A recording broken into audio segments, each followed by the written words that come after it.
Welcome to the 11th version of my Monday morning media talks. If you listened to my last talk, congratulations. You deserve a little light humor today.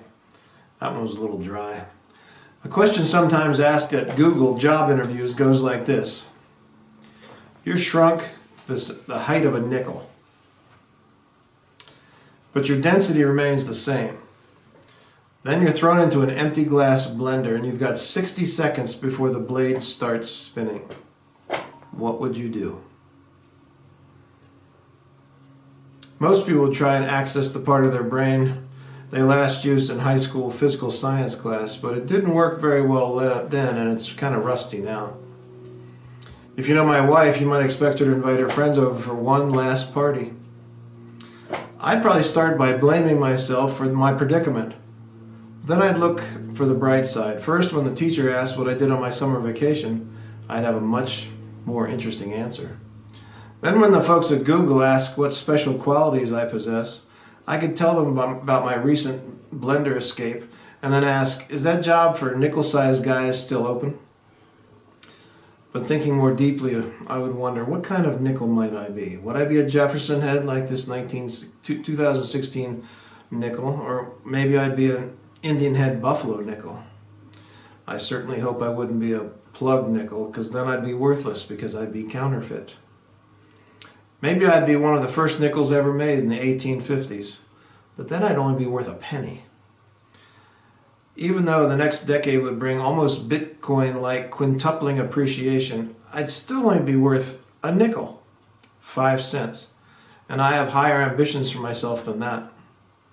If I could choose, I would be a 1913 Liberty Head nickel. Does that show up? 1913 Liberty Head V nickel. Because today I'd be worth $4.5 million. Because they only made 5 of me.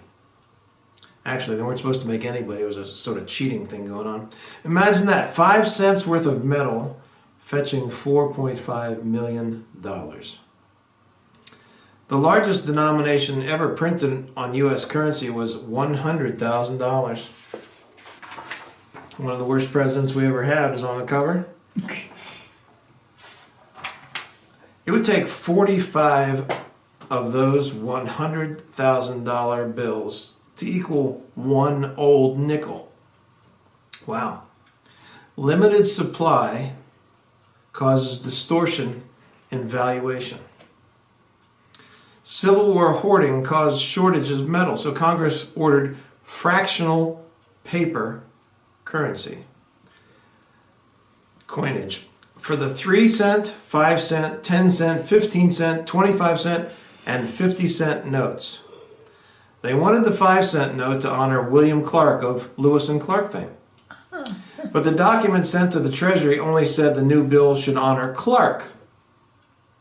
The superintendent of the national currency then was Spencer M. Clark. And despite knowing Congress's intention, he decided to put his own likeness on the new 5 cent bill.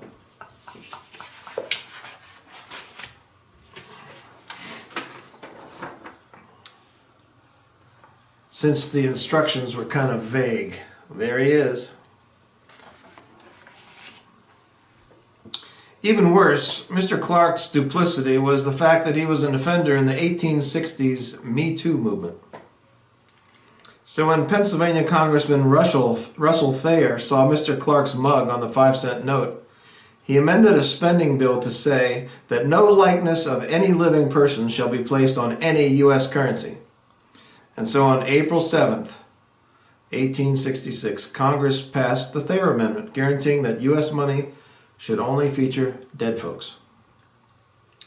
But they forgot to address the currency that was already in existence. So the next month, May of 1866, they made another law that prohibited the use of any notes less than 10 cents. With the Clark 5 cent note kaput, they then phased out the half-dime coin. Bet you didn't know they made a half-dime coin, did you? And they minted a boatload of the new 5 cent coins.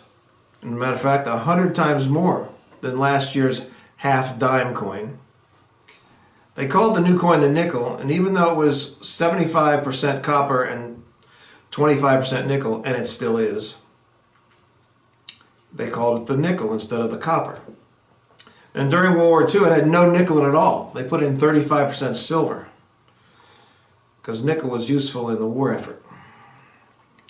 As an aside, Coca-Cola was introduced in 1866, that same year, and a brand new nickel could buy you a 6.5 ounce ice cold Coke, and that same nickel could buy you a Coke from a vending machine for the next 73 years. That's right, until 1959, the price of a bottle of Coke was 5 cents. They'd asked the government to start minting a 7.5 cent coin so they could raise their prices for the Coke. They asked Eisenhower, and he told them a 50% increase for a bottle of pop was preposterous, and if they didn't like it, they could go pound sand. That's some creative license there. Back to Bitcoin. Cryptocurrencies continue to proliferate and may one day dominate business transactions. They may do to cash purchases what email has done to letter writing. They just have too many advantages. Cryptocurrency payments are faster than a bank, which can take a couple of days, especially on weekends when banks are closed. It's much cheaper than a bank loan. Transactions are anonymous, they're permanent with a reduced risk of fraud because they can't be counterfeited. There's peace of mind with cryptocurrency transactions. Identity theft is eliminated because buyers never provide personal details or card numbers to the sellers. Cryptos are also easier for global business transactions. There's no need for foreign currency exchanges with their varying exchange rates because Bitcoin has the same value everywhere. Exact change transactions are also easier since Bitcoin can be divided into 8 decimals. The penny of the Bitcoin is named the Satoshi, honoring the anonymous Bitcoin inventor. The first documented Bitcoin purchase was May 22 of 2010. A guy named Laszlo, I'm not going to say his last name. How come? He bought I can't say it. He bought 2 Papa John pizzas. He paid the $30 bill with 10,000 Bitcoin. Today those coins are worth almost $500 million. In the crypto world, May 22 is known as Bitcoin Pizza Day. Here's a picture of Mr. Laszlo, you can say his last name. Yeah, Papa John's got a good deal that day. But Laszlo was no dummy. In fact, he worked with Satoshi Nakamoto on Bitcoin's original source code. In addition to pizza, you can pay with Bitcoin for online gaming with Steam or Zynga. Do you know Steam and Zynga? Who are they? You can track your finances on Mint. Yummy. These are websites. You can even book a cheap hotel in Hungary with More Stamps Global. You can buy a new laptop from Newegg Electronics. You can find a date on OkCupid. Or you can clear your conscience by donating to Save the Children. But the dramatic rise in interest in cryptos far exceeds their current utility because of skyrocketing number of speculators wanting to catch the wave and make some quick coin. Laszlo said that people see it as a way to get rich. Greed underpins the delicate balance that keeps Bitcoin running. Bitcoin is a way to harness that greed. The volatility that makes Bitcoin so attractive to investors is also what makes it difficult to use as money. As the pizza story shows, using Bitcoin to buy something might make you feel foolish in the future. So why not just hold it and wait for the price to jump? Kind of like a digital gold investment. People that buy gold, they don't do anything with it. Currently, gold has 11 times the market cap of Bitcoin. If Bitcoin replaced gold as a safe harbor protecting against inflation and reached gold's current market cap of $11 trillion, then one Bitcoin would be worth $523,000, 11 times today's value. Bitcoin demand varies with its price, and since there will never be more than 21 million, those clever Bitcoin folks have created a digital currency designed to be in short supply forever. As we saw in the story of the 1913 nickels, limited supply causes distortion in valuations. Those are some interesting stories that might lure you into investing in cryptos. So I better address today's topic: how to invest in cryptocurrencies without going broke. While it's easy to find crypto millionaires, it's harder to find crypto paupers. It's like casinos or the lottery, where you hear about the big winners, but not the millions of folks who lost their shirts. I have 6 bits of advice to remain solvent. First, choose investment companies wisely. In 2018 in Canada, a 30-year-old named Gerald Cotton died without telling anyone the password to 80,000 crypto accounts. And those 80,000 people lost access to $190 million. Secondly, only invest what you can afford to lose. Financial advisors usually only recommend no more than 10% in volatile investments like gold or cryptos. Investing in Bitcoin can mean big profits. There's no doubt the books are open. I went on BitInfo Charts website and saw a 34-character Bitcoin address that owns 255 Bitcoin, worth more than $12 million. Thing is, there were 7,000 folks on the list that had more than him. In fact, there are over 422,000 Bitcoin accounts worth over $100,000 each. There's almost 94,000 accounts that are worth at least $1 million. And there's 8,214 Bitcoin accounts valued at more than $10 million. So far this year, the stock market is up 2.3%. Gold is down 10%. Bitcoin, it's fluctuated, it's been volatile, but it's up 60% it's only 2 months into the year. With those kind of returns, Bitcoin may replace gold as the asset traders run to when the stock market crashes. Page 3. Third, as with any investment, research supply, demand, government, regulations versus support, safety versus volatility, and finally, potential good and bad news. Research is necessary. Most governments haven't gotten around to regulating yet, but they could be a big plus or minus depending on what they do. Their instinct would be to tax and control, which would strangle cryptos. Crypto literature promotes the lack of government oversight as a good thing, but there's a downside. During the 1930s depression, farming techniques combined with a prolonged drought created a dust bowl which contributed to 9,000 bank failures. In 1933 alone, 80,000 people lost $140 billion in banks. In response, the government created the FDIC, Federal Deposit Insurance Corporation, to return confidence in the banking system.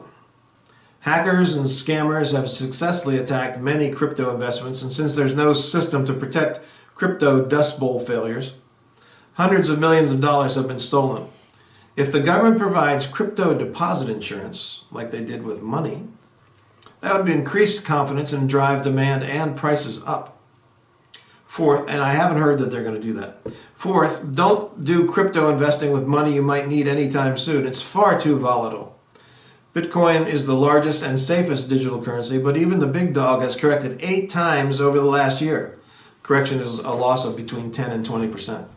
It's also experienced 2 bear markets in that last year. That's a loss of more than 20%. This is not a talk about which crypto to buy, but if you do buy, how can you stay out of the poorhouse? So fifthly, if you still want to dip your toes in the crypto pool, just buy Bitcoin, and then only when it's cheap. I got a chart here. It might be hard to see, but what it shows is, I'll tell you, it shows the price of Bitcoin and then shooting up here. It shot way out of its Bollinger Band. What that chart says is, it's not cheap right now. As a matter of fact, even though Bitcoin has lost 18% in the last 2 weeks, that's not enough. It would need to lose another 40% just to get back to its 20-day moving average of $29,700 for Bitcoin. It would have to lose almost 2/3 to reach its 50-day moving average of $17,662. There's where I might be interested. Compare that to a stock like AT&T that might lose 18% on some bad news, but then a horde of value investors would jump back in and buy that stock to get the 7% dividend. Cryptos don't usually pay dividends, so the Jack Benny crowd won't raid their vaults to buy Bitcoin. But since large companies and institutions are starting to move into the crypto space, that should support a floor under the price of Bitcoin. Tesla just bought about 30,000 Bitcoin. My point is, investing for the Robinhood and Reddit user is different than investing for the graybeard set. If the inauguration of Barack Obama seems like a long time ago to you, maybe investing 5 to 10% of your retirement savings in Bitcoin makes sense. But if you remember watching the Andy Griffith Show and not in reruns, you'd probably be better off investing in the phone company.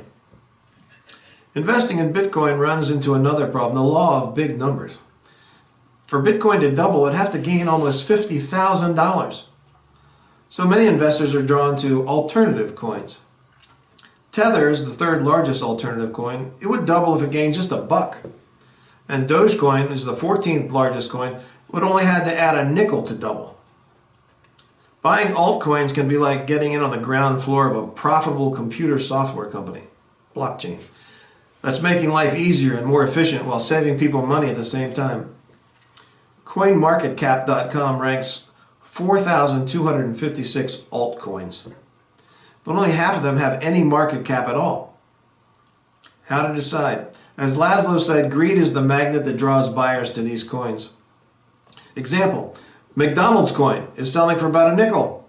If you bought it an hour ago, you'd be up 47% right now. How can poor Mr. Shapiro at the bank compete with that? Well, he could show you that if you'd bought FLIT token instead of McDonald's coin, you'd have lost 47% in the last hour. Or he could warn you that many altcoins flop altogether, which would cost you everything you invested. My last bit of advice, number 6, is if you do buy cryptos from an online exchange, don't store them there. Get a cold storage wallet to keep the prying eyes of hackers out of your stash. This is the last picture. It's a cold storage wallet.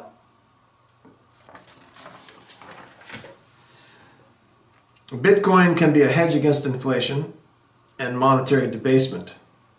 Debasement, that's not where the president stays. It can be even very profitable investment if you buy it when it's on sale and have a long time horizon. Fortunes have and will be made and lost. And if my YouTube crowd wants to fund me, I'll store your hard-earned cash in my new crypto, the Coachcoin. Until then, seeing with these 67-year-old eyes, investing in crypto is far too risky. Matter of fact, I have to go make a phone bill payment. See you next time.